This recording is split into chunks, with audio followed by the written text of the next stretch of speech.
В республике Коми выросло количество кислородозависимых больных коронавирусом в 2,5 раза. В регионе продолжают открывать новые ковидные койки. Ежедневно коронавирус подтверждается почти у 300 человек, выздоравливает гораздо меньше.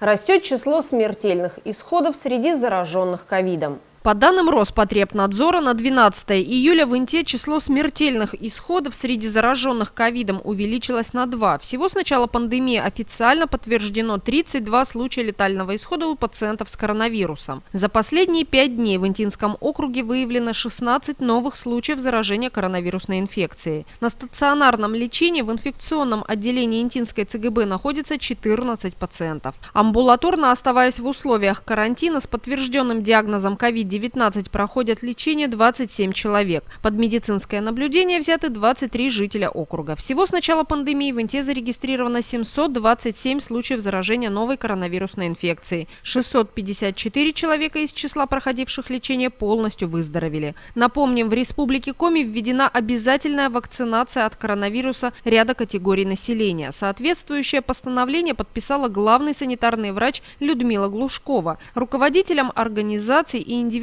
предпринимателям поручено организовать вакцинацию сотрудников не менее 60% от общей численности до 6 августа 2021 года первым компонентом, а в срок до 27 августа вторым компонентом. Обязательной вакцинации подлежат категории граждан, которые работают в сферах образования, здравоохранения, социальной защиты и обслуживания, торговли и общественного питания, транспорта общего пользования и такси, бытовых услуг, салонов красоты, косметических спа-салонов, массажных салонов, соляриев, бань, саун, физкультурно-оздоровительных комплексов, фитнес-клубов, бассейнов, предоставление услуг по временному проживанию, гостиницы, хостелы, гостевые дома, клиентских подразделений финансовых организаций, организаций, оказывающих услуги почтовой связи, многофункциональных центров предоставления услуг, культурных, выставочных, просветительских мероприятий, досуговых, развлекательных, зрелищных мероприятий, театров, концертных залов. Привиться от ковида должны госслужащие, работники органов власти и подведомственных организаций. Руководство Инты, врачи приглашают всех жителей округа, кто еще не сделал прививку, на вакцинацию. В Инте открыто несколько прививочных пунктов, работают мобильные бригады медиков.